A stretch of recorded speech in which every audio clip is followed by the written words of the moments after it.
I don't know what that looks like statistically, but I'm betting on Elly De La Cruz putting himself firmly in the National League MVP discussion. I'm betting on talent. And I've seen enough of a rise in his game statistically to believe that at his age, the sky is still the limit. But the strikeouts do have to come back to earth. The defense has to improve. There were moments last year, a couple of times where he caught balls running from the shortstop position down the left field line, and you're like, what that was superhuman.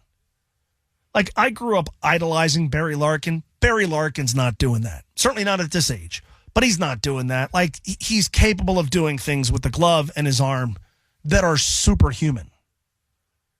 This year, does he take care of the routine? This year, like, we're going to get the viral highlights, but I don't want the other viral highlights.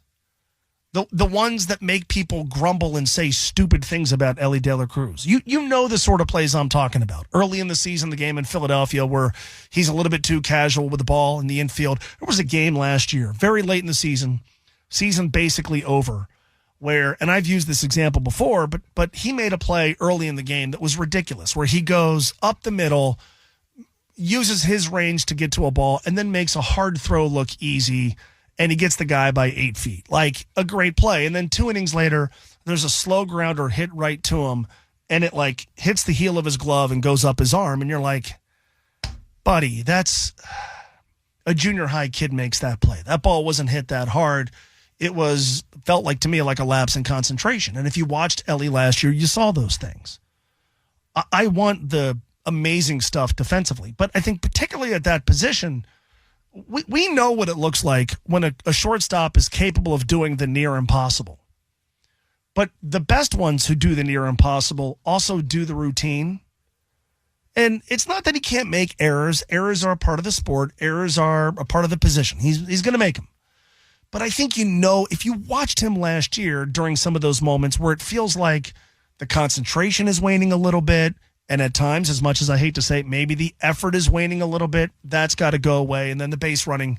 Look, I want him to lead the league in stolen bases. And if you want him to run as often as he does, he's going to get thrown out. I can live with it. I can live with it because the risk is worth it for a team that doesn't have a lot of guys that you can count on to hit the ball out of the ballpark. You want him to put pressure on the catcher. You want him to put pressure on the pitcher. You want him to put pressure on the defense. And so, yeah, there are going to be times he makes outs, stealing bases and taking the extra base where the other team just makes a play.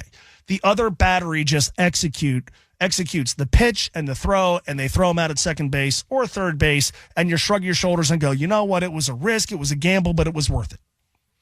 But then there are those moments where he gets picked off.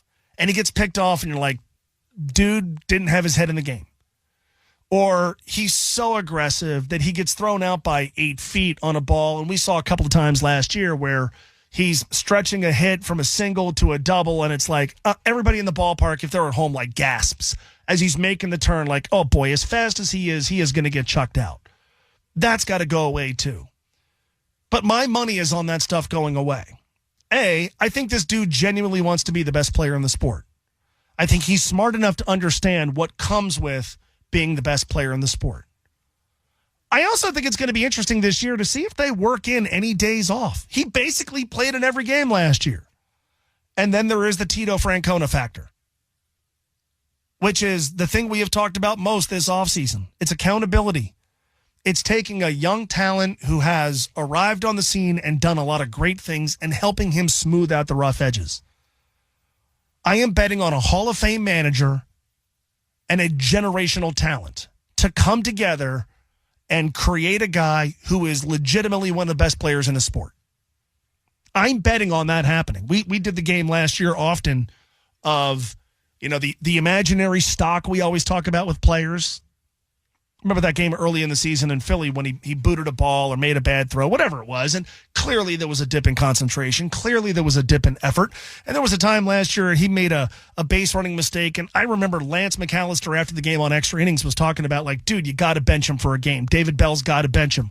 We repeated the same topic the next day, and David Bell didn't bench him. I'm counting on the talent, and I'm counting on the Hall of Fame manager, and I'm counting on the desire of the player who has gotten to a certain point, who now has, down the road, maybe $1 billion dangling in front of him to give us this year a guy who is legitimately one of the very best players in the sport. Yes, the strikeouts have to be cut down. Yes, the errors in the field have to be cut down. Yes, the caught stealings need to be cut down. Yes, the base running mistakes need to be cut down. I'm putting my money on Elly, on Terry Francona, and on Terry Francona's staff for that to happen. Of all the things I believe in happening this year, I believe in the starting pitching this year having the chance to be really, really good. Really, really good. I'm counting on Elly De La Cruz being great. Let's be honest, that's the ceiling. That was the hype. That's what all of this is based on, right? The fun of him the last couple of years has been seeing what he's done and imagining what he can be. I think this year is where he is what he can be.